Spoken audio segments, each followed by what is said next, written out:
দর্শক আপনারা দেখতে পাচ্ছেন যে জনসমুদ্রে পরিণত হয়েছে সরাইল উদ্যান এবং তার আশেপাশে। এখানে সারা বাংলাদেশের মানুষ দলমত নির্বিশেষে এই সরাইল উদ্যানে হাজির হয়েছেন। আমরা এখানে এসে দেখতে পাচ্ছি যে সকাল ফজর থেকে শুরু করে এখন বিকাল 3টা পর্যন্ত জনসমুদ্রের মতো মানুষ একে একে ফিলিস্তিনের পক্ষে এই সরাইল উদ্যানে প্রবেশ করেছে। আপনারা দেখতে পাচ্ছেন চারদিকে অনেক মানুষ ফিলিস্তিনের উপরে যে ইসরায়েলের যে বর্বর হামলা, সেই হামলার প্রতিবাদে আপনারা দেখতে পাচ্ছেন যে বাংলাদেশে আজকে 12 এপ্রিল বাংলাদেশের প্রচুর মানুষ এই সরাইল উদ্যানে এসেছেন।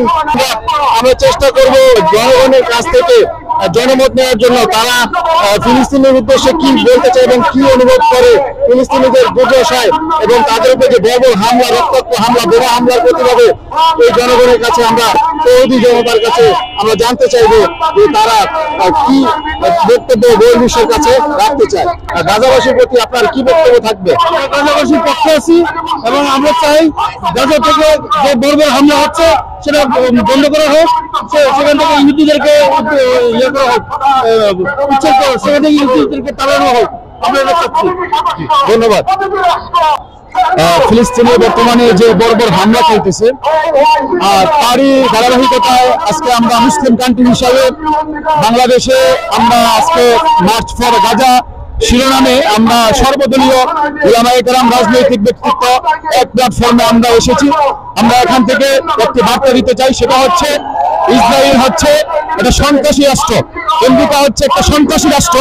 আমরা এখান থেকে তাদেরকে একটা বার্তা দিতে চাই যে যুদ্ধ বিরতি নয়, গাজারা এটা তাদের এই গাজাবাসী এটা তাদের একটা ভূমি, এই ভূমিতে তাদেরকে পুনর্বাসন করতে হবে, তাদেরকে এই ভূমিতে জায়গা দিতে হবে, তাদেরকে ভূমিতে থাকতে হবে, এই ভূমি থেকে তাদেরকে বিদায় করা যাবে না। এবং মসজিদুল আকসা যেটা আমরা জানি এটা হচ্ছে আমাদের প্রথম কেবলা, মুসলমানদের প্রথম কেবলা, এখানে অনেক রাসূলদের স্মৃতি বিচরিত রয়েছে। এই বাইতুল আকসা আমরা পূর্ণভাবে শান্তিপূর্ণভাবে দেখতে চাই এবং ফিলিস্তিন পুরা গাজা শহরটাকে যেন আমেরিকা ইসরায়েল আর একটা হামলা না চালায়, আর একটা শিশুর বর্জনা ঝর্জা না হয়। এই জন্য আমরা এখান থেকে আজকে মেসেজ দিতে চাই, জাতিসংঘ ব্যাপকভাবে প্রস্তুতি গ্রহণ করে এই ইসরায়েল আমেরিকাদের বিরুদ্ধে মারাত্মক কঠিন থেকে হুঁশিয়ারি দিবে এবং আমরা মুসলিম কান্ট্রি হিসাবে আমাদের যতটুকু দায়িত্ব সেটা হচ্ছে তাদের জন্য দোয়া করা এবং তাদের সাথে সংহতি প্রকাশ করা। আজকে এই ব্যানারে আজকে আমরা রাস্তায় নেমে এসেছি। আমরা চাই ফিলিস্তিনিরা ফিলিস্তিন রাষ্ট্রে শান্তি সম্পূর্ণভাবে বসবাস করুক, এখানে আর কোনো হানাহানি না হোক, কোনো মারামারি না হোক, কোনো শহীদ না হোক।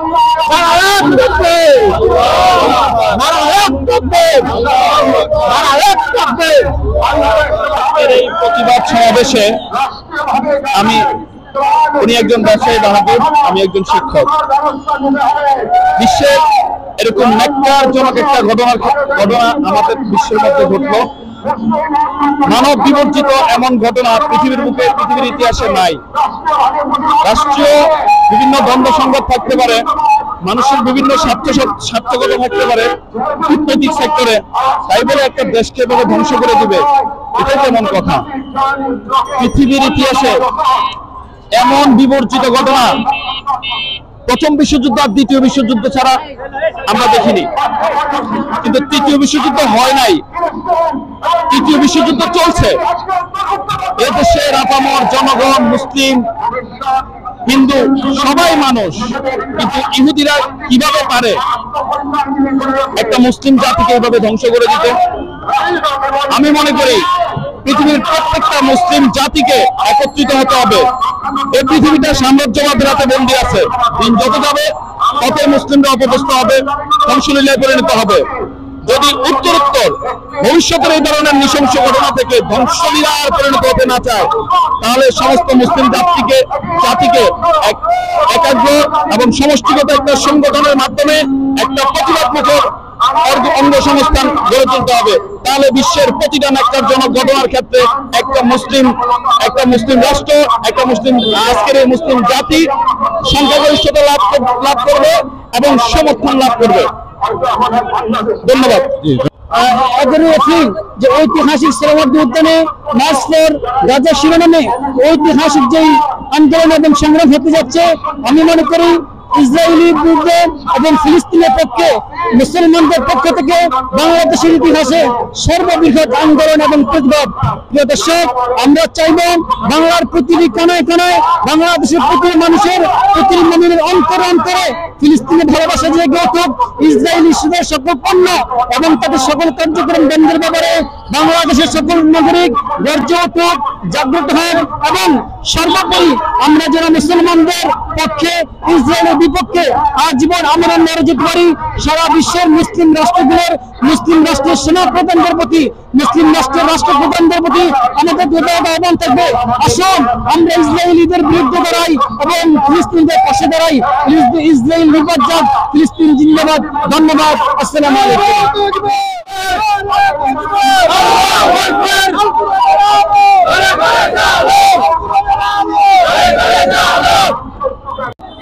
আসসালামু আলাইকুম। এই যে সারা পৃথিবীতে সব যারা রাষ্ট্রীয় আছে, রাষ্ট্রীয়ভাবে যারা ক্ষমতাশালী মুসলিম রাষ্ট্রগুলো আছে, তাদের কাছে আমাদের সকল আকুল আবেদন, এই ফিলিস্তিনি মুসলমান ভাই বোনদেরকে আজকে তাদের পাশে আমাদের অর্থ সহযোগিতা করে, অস্ত্র দিয়ে, সময় দিয়ে, রাষ্ট্রে সব মিলে, সব ওয়াইসি রাষ্ট্রে মিলে সবাই আমরা ঐক্যবদ্ধ করে এই ইহুদি নামে ইসরায়েল, এই সারা পৃথিবীর মানচিত্র থেকে আমরা সবাই মিলে এই ইহুদি রাষ্ট্রদেরকে ধ্বংস করে দেব। আর দরদ করবো, আল্লাহর কাছে বলবো, ও আল্লাহ, ইয়া রব্বুল আলামিন, তুমি আমাদের ফিলিস্তিনের হাত থেকে রক্ষা করো। তুমি আমাদের বিশ্বের সকল মুসলমানকে এক হাত তৌফিক দান করো। আমাদের চোখের সামনে ফিলিস্তিনি রাষ্ট্র আল্লাহ ধ্বংস হয়ে যাচ্ছে, এটা আমরা সহ্য করছি না। আল্লাহ, আল্লাহ তুমি আমাদের ইমানি শক্তি বাড়িয়ে দাও। আল্লাহ তুমি বাংলাদেশ সহ বিশ্বের সকল মুসলমানকে এক হাত তৌফিক দান করো।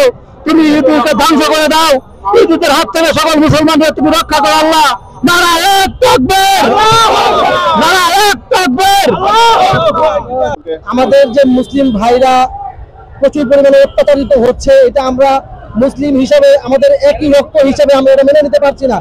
এবং এই জন্য আমরা আজকে একত্রিত হয়েছি, পুরো বিশ্বকে দেখিয়ে দিতে চাই যে মুসলমান যদি একত্রিত হয়, কারো শক্তি নেই তাদেরকে দাবিয়ে রাখবে। এবং আমরা চাই আমাদের মুসলিম ভাইদের সাথে আর অত্যাচার করা না হোক, তাদের প্রতি বিশ্ব প্লিজ একটু নজর দিক। আমরা আজকে এসেছি, আমরা বিশ্ববাসীকে দেখিয়ে দিতে এসেছি যে আমরা ফিলিস্তিনের পক্ষে আছি। আমরা ইসরায়েলি বর্বরতার বিরুদ্ধে আমরা সারা বিশ্বের মুসলমানদেরকে আহ্বান করব, আপনারাও নেমে আসুন।